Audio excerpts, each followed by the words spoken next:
ती तिघंही सख्खी भावंड उन्हाळ्याच्या सुट्टीचा आनंद घ्यायला आपल्या नातेवाईकांकडे आली होती. सुट्टीत ही तिघही भावंड आंब्याचा आस्वाद घेत होती, गावातलं वातावरण अनुभवत बागडत होती.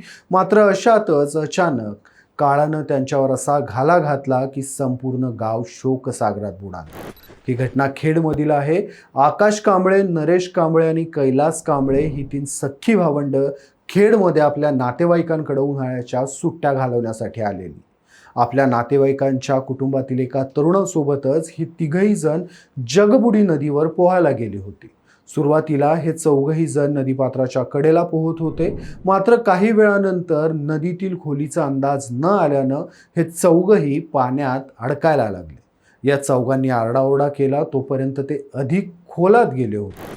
त्यांचा आरडाओरडा ऐकून स्थानिक गोळा झाले. त्यांनी तातडीनं बचाव कार्य सुरू केलं. मोठ्या प्रयत्नानंतर या चौघांपैकी एका तरुणाला सुरक्षित बाहेर काढण्यात यश आलं. मात्र आकाश, नरेश आणि कैलास कांबळे या तिघांनाही वाचवण्याचे प्रयत्न निष्फळ ठरले आणि या तिघाही भावंडांचा बुडून मृत्यू झाला.